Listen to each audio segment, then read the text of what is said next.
안녕하세요.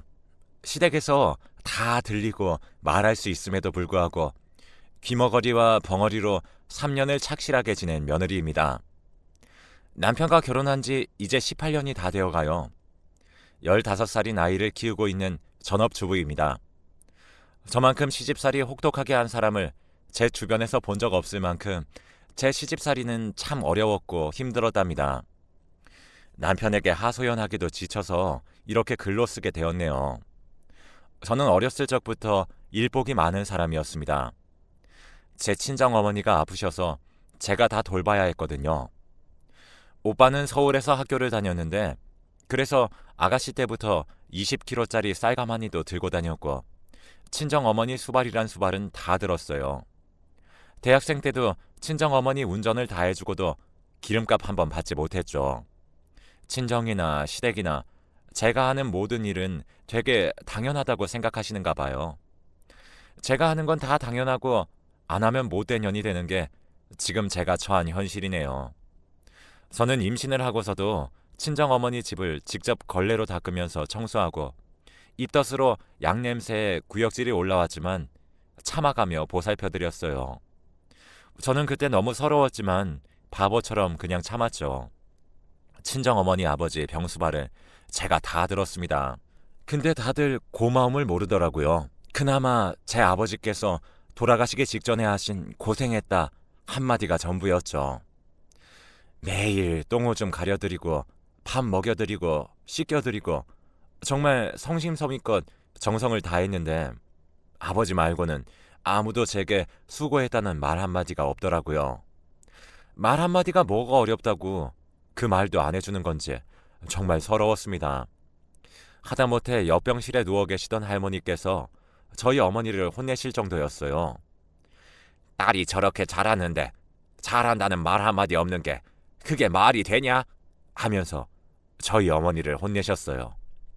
내심 너무 후련하고 기분이 좋아서 그냥 입 다물고 있었죠. 저는 저희 집에서도 그냥 하녀 같은 취급을 당했어요.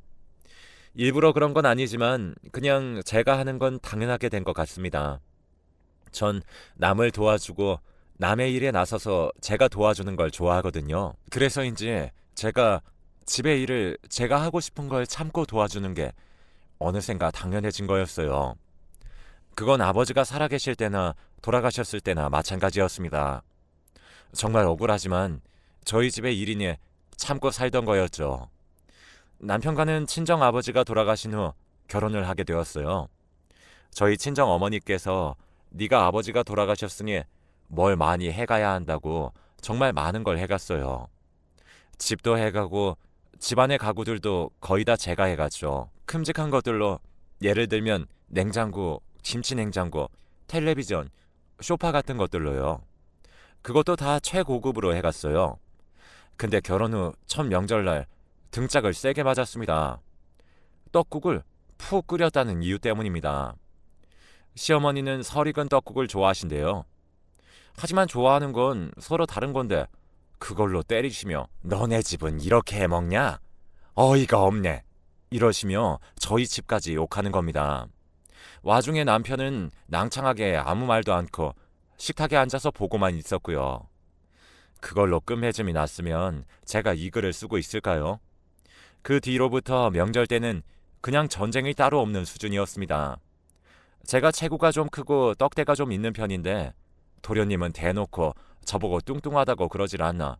뭐만 하면 저더러 다 하라고 시키시고 설거지도 무조건 따뜻한 물로 하면 안 되고 찬물로 해야 한다고 하는 거예요.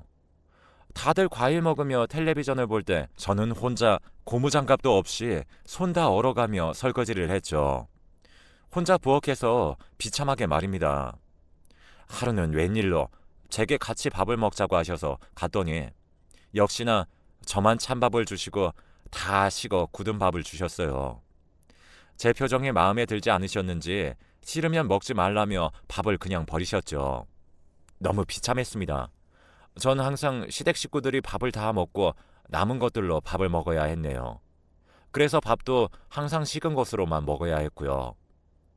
국도 건더기도 없는 국물만 가득한 걸 제가 좋아한다며 건더기는 항상 빼고 주셨어요. 그 국을 끓이고 만든 건 저임에도 불구하고요. 그래도 남편은 별말이 없었어요. 무심한지 무시인지 알 수가 있어야죠. 지금 생각하면 그때 남편을 때리고 부부싸움을 해서라도 제가 얼마나 힘들고 어머니가 얼마나 제게 구박을 하는지 남편에게 알렸어야 했는데 지금 너무 후회가 되네요. 원래 시집 가면 다 그런 거라 생각하면서 꾹 참고 또 참아가며 살았거든요. 어머니가 욕을 하시던 절 구박하시던 그냥 그러려니 하도록 노력했었던 것 같네요. 저도 예쁨 받으려고 많이 노력했습니다. 딸 같은 며느리, 엄마 같은 시어머니 하자며 대화를 많이 하려고 노력도 했었고 반찬 같은 거 해가서 시댁에 가져가기도 했는데 번번이 퇴짜 맞고 반찬이 이게 뭐냐며 되려 화를 내시는 것에 전 죄송하다는 말만 했죠. 가끔은 제가 해온 것이 없다며 저를 막 혼내시고 제 집을 욕하셨어요. 하지만 위에서 말씀드린 것처럼 그 시대에 저만큼 해간 며느리는 몇 없을 거예요. 제가 집도 해가고 각종 가전제품이나 가구도 다 해갔는데 사실상 몸만 들어온 건 남편인데 왜 저한테 그러셨는지 아직도 모르겠네요. 그리고 느꼈죠. 집에서 하녀 취급 당하던 인생 시집 와서도 별 달라지는 것 없겠구나 하는 생각이 들었어요. 남편은 항상 아침밥을 먹어야 했는데 회사가 일찍 시작해 6시 반에는 집을 나서야 했어요. 그래서 전 항상 새벽 5시에 일어나서 밥을 짓고 반찬을 하고 국을 끓이고 난리도 아니었고 너무 피곤했는데 남편 역시 단 한 번도 고맙다는 말을 하지 않더군요. 그냥 그래서 받아들이기로 했어요. 나는 하녀니까 아무것도 바라지 말자. 그렇게 생각하니 편하더라고요. 새벽마다 전화하시는 시아버지의 전화도 뭐 잘못만 하면 절 때리시는 시어머니도 제가 맞건 말건 신경 안 쓰는 남편도 저보고 살 좀 빼라고 놀리는 도련님도 그냥 그렇게 참고 살기로 했어요. 귀머거리 3년, 벙어리 3년 이걸 매일 머릿속으로 되뇌이면서요. 그러니 어느 정도 편했죠. 그러던 어느 날 시어머니께서 제 대학 전공을 알게 되셨나 봐요. 제가 지방국립대학교에서 음악을 전공했거든요. 저보고 너 같은 애가 어떻게 우리 아들이랑 결혼할 수 있냐며 돌대가리가 우리 집에 있을 수는 없다면서 당장 이혼하라는 거예요. 어머니는 제가 음악 전공인 걸 모르고 결혼을 승낙하셨나 봐요. 그제서야 남편이 말이 심하다고 이 사람한테 사과하라고 나섰지만 시어머니는 그저 패악을 부리시며 난리도 아니셨어요. 당장 이혼 서류를 떼러 가시는 기세라 제가 빌었죠. 저희 아버지도 안 계신데 여기서 이혼까지 당하면 저희 집안이 너무 망신당할 것 같다는 생각에서였어요. 저는 잘못한 것도 없지만 어머니께 빌면서 앞으로 잘하겠다고 말했습니다. 근데 그게 화근이었을까요? 툭하면 제 머리를 쥐어 박으면서 일만 시키셨어요. 저는 또 그때 일을 반복하고 싶지 않아서 죽어라 일만 했죠. 남편은 그 사건 뒤로는 또 꿀먹은 벙어리처럼 아무 말도 하지 않았죠. 이혼만 하기 싫었지 제가 일하는 건 아무렇지 않았나 봐요. 제가 힘든 걸 직접 보고도 방관하는 남편이나 시어머니나 참 못된 사람 같습니다. 일을 잘 못한다며 구박당하고 일을 열심히 하면 또 그거대로 꼬투리 잡혀서 매일을 새벽에 울고불고 난리도 아니었던 날이 연속이었는데 얼마 후 도련님이 결혼을 하게 되셨어요. 외국에서 유학을 하고 한국으로 들어온 유명 기업의 연구원이었는데 저희 도련님과 연애를 하다가 결혼을 하게 된 거죠. 저는 속으로 도련님의 결혼 상대가 참 안 됐다는 생각을 했습니다. 그렇게 잘난 삶을 살아왔는데 저처럼 구박당할 생각을 하니 참 불쌍한 거예요. 제가 많이 도움을 줘야겠다는 생각을 했죠. 상견례도 결혼식도 참 순탄했어요. 그때까진 별 생각 없었어요. 저도 상견례랑 결혼식은 순탄했었거든요. 근데 이게 웬걸 첫 명절 때 동서에게 너무 잘해주는 거예요. 결국 그 명절도 저 혼자 일했어요. 들어보니 동서는 집도 안 해오고 가구도 안 해오고 그냥 차 한 대 해온 게 다던데 저만 일하고 동서는 화기애애하게 시부모님과 얘기를 하고 있는 거 있죠. 그때 내가 진짜 식모에 불과하구나라는 걸 깨닫게 되었어요. 눈물이 날 뻔했죠. 이렇게 몸소 비교당하고 깨닫게 되니까 너무 서러웠죠. 그래도 동서는 제가 하려는 일을 도우려고 하고 저에게 아주 살갑게 대했어요. 물론 동서가 일하려고만 하면 시어머니가 저에게 다 시키셨지만 형님이 하시는데 제가 어떻게 안 해요? 하며 절 도우려는 동서가 너무 예뻤습니다. 그래서 동서랑 많이 친하게 지냈던 것 같아요. 근데 어느 날 동서가 임신을 하게 된 겁니다. 하루는 제가 만든 음식을 보자마자 헛구역질을 하길래 시어머니께서 절 많이 혼내셨거든요. 음식을 어떤 식으로 하길래 제가 저러냐? 라며 저를 많이 면박 주셨는데 그게 두세 번 정도 반복되니까 다들 이상함을 느꼈는지 병원을 다 같이 갔는데 임신이라고 하더군요. 저는 너무 기쁘고 축하해주고 싶었지만 그럴 수 없었죠. 시어머니가 절 또 아이를 가지지 못했다고 구박할 게 뻔하니까요. 역시나 동서가 아이를 가지게 된 것을 축하하고 안정을 취하라며 동서를 집에 돌려보내자마자 제 등을 때리시며 너는 하는 것도 없으면서 애도 하나 못 가지냐? 하시며 저를 막 혼내시는 거예요. 애써 웃으며 남편과 함께 집에 돌아가는데 너무 슬펐어요. 저더러 뭐 어쩌라는 건지도 모르겠었고 제가 아이를 설령 가진다고 해도 제 처지가 변할 것 같진 않았거든요. 그러다 동서의 출산일이 가까워졌어요. 그동안 전 너무 서러웠어요. 어머니가 동서에게 잘해줘도 너무 잘해주셨거든요. 원래도 잘해주셨는데 동서가 입덧 대신 먹덧을 하니까 먹고 싶은 거 있음 다 말하라며 뭐든 다 유기농으로 다 해주시면서 다 해주겠다고 하셨어요. 또 그걸 다 만드는 건 제 몫이었죠. 결국 동서도 어느 정도 눈치를 보다가 먹덧을 이길 수 없었는지 이것저것 주문을 했죠. 저도 시어머니가 미운 거지 동서가 미운 건 아니어서 성심성의껏 좋은 재료만 넣어서 음식을 만들었습니다. 동서가 임신을 해서 시댁에 있는 동안은 제가 음식을 만들어야 해서 그렇지 나름 평탄한 생활이 계속됐어요. 저만 조금 고생하면 동서도 편하고 좋고 시어머니께 저도 잔소리 듣지 않아도 되니까 너무 편한 거죠. 그러다 동서가 출산을 하게 됐는데 저더러 부정 탄다며 병원에 오지 말라더라고요. 그래서 저도 한마디 했죠. 도대체 제 어디가 부정이 타는 거죠? 해도 해도 너무하시네요. 하니 어머니가 한마디 하시려는 거 아버님께서 막아주셨어요. 좋은 날 둘 다 그만하라 하시면서 아무튼 동서가 출산하기만을 기다렸었죠. 근데 동서가 아들을 낳은 거예요. 아이를 순탄히 낳은 것만으로도 축복할 일이지만 옛날 분은 아무래도 아들을 더 좋아하시잖아요. 동서 앞에서는 축하를 해줬지만 저는 직감했어요. 어머니가 또 이것을 가지고 절 혼내실 거라는 것을요. 아니나 다를까 동서가 몸풀러 들어가고 저는 어머니께 혼이 났어요. 제대로 하는 게 뭐냐고 아이도 못 가지고 집안이 제대로 된 것도 아니고 공부도 못하는 돌대가리에 집안일도 못하면서 어떻게 우리 아들이랑 결혼할 생각을 했냐며 와다다 쏘아부으시는데 병원 사람들이 다 쳐다봐서 너무 쪽팔리고 창피했습니다. 그래서 눈물 쏟으며 화장실로 도망쳤죠.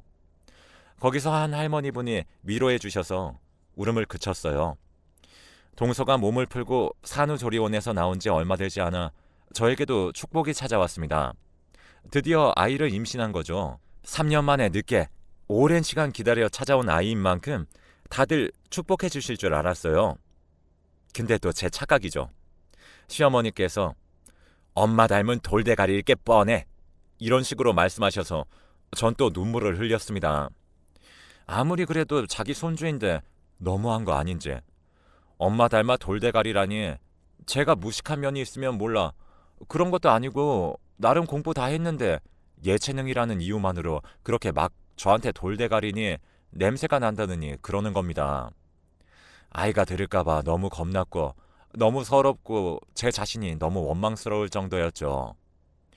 왜 나는 하필 음악을 전공했을까부터 왜 이런 곳에 시집을 왔나 하는 생각까지 5만 가지 생각이 다 들었다가도 아이를 보니 또 마음이 풀려서 좋은 생각만 하기로 다짐했어요. 근데 제가 어느 정도 만삭이 되어 가는데 시어머니 생신이 겹쳐서 일하기 좀 힘들 것 같다고 말씀을 드렸더니 또 역정을 내시는 거 있죠? 드디어 미쳤다며 며느리는 며느리답게 일을 해야지 만삭이라고 뭐가 달라질 줄 아냐며 막 뭐라 하시는데 그때 이번에도 제대로 짚고 넘어가지 않으면 우리 아이한테도 피해가 가겠다 싶어서 강하게 나갔어요. 동서 손목을 붙잡고 뭐 하고 있냐며 얼른 일하라고 하지 않느냐 하면서 동서를 부엌으로 끌고 가서 일했죠. 나중에 동서에게 사과를 했어요. 어쩔 수 없었다고 하니 동서도 이해해 주더라고요. 그리고 동서를 일하게 만들고 시어머니 앞으로 가서 남산만한 배를 들이밀며 제 아이 듣는다고 조용히 좀 하라고 했죠. 그리고 이 집에 시집 올 때 해온 것들을 줄줄이 읊었어요. 이만큼 해온 게 많은데 대체 뭘 가지고 절 무시하시는 거예요? 그렇게 말하고 저도 제 부모님 자식이라고 한 번만 더 이렇게 말씀하시면 당장이라도 이혼하고 저희 부모님께 다 말씀드릴 겁니다. 라고 말하니 시어머니도 벙찌시더라고요. 남편도 이번엔 엄마가 심했다는 식으로 이야기했죠. 뒤늦게 들어오신 시아버지께서는 상황 파악을 하지 못하고 계시다가 자초지종을 들으셨어요. 그리곤 시어머니께 엄청 화를 내시면서 내가 그동안 참은 건 당신이 시부모로서의 권리를 잃을까 봐였어. 근데 이렇게 자꾸 며느리 괴롭히고 그러면 나도 더 이상 못 참겠어. 당신이 여태껏 이 아이한테 너무 했으니 당장 사과하시오. 라고 하시면서 저한테 사과를 시키는 겁니다. 어머니는 할 수 없이 저한테 사과를 하셨어요. 속이 너무 시원했죠. 그 이후로 어머니는 절 딱히 건드리진 않으셨고 그 일이 있던 다음 아버님께서 부르셔서 여태껏 모른 채 해서 미안했다고 시부모 권한을 억압할 수도 있다는 생각에 그랬다고 사과를 하시더라고요. 그래서 저는 그 모습에 펑펑 울면서 여태껏 너무 힘들었다는 말을 했습니다. 너무 힘들고 이혼까지 생각했었다고 그래도 이렇게 용기 내주셔서 너무 감사하다고 말씀 전해드리고 앞으로 아이가 좋은 말만 들을 수 있도록 조금 신경 써주시면 좋겠다고 말씀드렸어요. 아버님도 알겠다며 자주 신경 쓰겠다고 말씀해 주셨어요. 그 길로 남편과도 같이 이야기를 나눴어요. 당신 나 당하고 있을 때 왜 가만히 있었어? 라고 남편에게 물었더니 남편이 당황하면서 우리 엄마 성질 나도 알아. 그래서 더 못 나선 것도 있어. 나서지 못했고 당신에게 무신경했던 점 사과할게. 아이도 있는데 내가 너무 무심했던 것 같아. 앞으로 더 신경 쓰도록 내가 노력할게. 미안해. 이렇게 말해줘서 남편도 아버님도 제가 용서하기로 마음먹었어요. 그리고 나름 정리된 상황에서 전출산을 했죠. 예쁜 공주님이었습니다. 아버님과 동서, 도련님, 저희 남편은 성별에 개의치 않고 너무 기뻐해줬어요. 요즘 세상에 성별이 무슨 의미가 있냐며 저희 시어머니만 못마땅한 표정이셨는데 저번 싸웠을 때가 생각나는 것도 같았고 아버님께서 또 한 번 더 그러면 가만 안 놔두겠다고 딱 으름장을 놓으셔서 뭐라 말은 못하시더라고요. 그렇게 아이가 어수선하지만 나름의 축복 속에서 태어났고 저를 괴롭히시던 어머니의 행동도 아직 여전하긴 하지만 그래도 줄었죠. 가령 저에게만 찬밥을 주고 건더기 없는 국물을 준다든가 하는 얍삽하고 찌질한 수법이 많이 없어져서 저도 편했고 이젠 저도 가족들과 함께 식탁에서 식사할 수 있게 되었습니다. 어떻게 보면 너무 당연하고 또 당연한 일이고 너무 평범한 일이지만 그 많은 사건들을 겪은 저에게는 꿈만 같고 행복한 일이에요. 이 집의 구성원으로서 인정을 받고 함께 이야기를 나누며 밥을 먹고 내 몫을 내가 챙겨가고 내 목소리를 낼 수 있다는 건 제게도 아주 큰 변화거든요. 저 스스로가 인생을 살면서 가장 잘한 일 중에 하나예요. 가장 못한 일 중 하나는 시어머니를 만난 거고요. 하지만 그건 제 뜻대로 되는 일이 아니니까 그래도 저희 아이가 사실 어머니께 사랑을 많이 못 받을 줄 알았어요. 근데 저희 아이 많이 예뻐해 주시더군요. 동서 아들만큼이나 우리 아이 많이 예뻐해 주시고 맛있는 거 좋은 거 만들어서 가져다 주시고 아이들 공부하는 거 보시면서 뿌듯해하는 거 보니 시어머니께 있던 제 앙금이 다 풀리는 기분이었습니다. 계속 원망하면 뭐하나 싶기도 했고 이왕 계속 얼굴 보며 살 거 마음 풀어서 같이 지내면 좋겠다는 생각을 한 것 같아요. 그래서 하루는 어머니께 데이트하자며 들러붙어서 별로 내켜하지 않는 어머니와 함께 고깃집을 가서 고기를 먹으면서 얘기를 했죠. 그동안 어머니께 많이 서운했어요. 저만 구박하시고 동서는 또 안 그러셔서 나만 미워하나 싶기도 했죠. 하지만 이제 와서 그게 다 무슨 소용이 있나요? 그냥 사이좋게 잘 지내고 싶어요, 어머니. 그랬더니 어머니가 고기를 먹다 말고 눈물을 뚝뚝 흘리시며 과거 자신의 시집살이를 이야기해 주시더라고요. 저와 똑같이 당하신 거였어요. 그래서 제 손을 잡고 사과하시며 과거에 그렇게 당한 게 한이 되고 당연하다는 생각을 해서 너한테 그렇게 못되게 군 것 같다. 정말 미안하다. 라며 저에게 진심 어린 사과를 하셨어요. 그래서 저도 어머니를 진심으로 용서했고 이제 남편과 시댁일로 싸울 일도 없어졌죠. 동서와의 사이도 너무 좋고 이젠 시댁에서 제가 할 말이 생기면 당당하게 말하는 며느리가 되었답니다. 시어머니와의 앙금을 다 풀고 나니 어머니도 저에게 너무 잘해주시고 그동안 못해준 거 해주는 거라며 너무 잘해주세요. 아버님께도 어머니랑 이렇게 같이 남은 앙금 다 풀었고 어머니도 사정이 있어서 그러셨으니 아버님도 어머니 미워하시거나 그러지 않았으면 좋겠다고 하니까 절 꼭 안아주시면서 너처럼 현명한 며느리가 있어 다행이다 하면서 제 머리를 쓰다듬어 주셨어요. 감동이었죠. 막막할 것만 같던 시집살이도 이제 풀렸습니다. 여러분도 하고 싶은 말 참지 말고 꼭 하세요. 혹시 모르잖아요. 저처럼 일이 잘 풀릴지도 모르고 본인이 하고 싶은 말을 참고 살면 아무도 몰라서 더 곪기만 해요. 하고 싶은 말 예의에 어긋나는 말만 아니라면 하고 살아도 된다고 생각해요. 세상에 사연 없는 사람은 없으니 말로써 잘 풀어나가야 한다고 생각합니다. 제 이야기는 여기까지예요. 들어주셔서 감사합니다.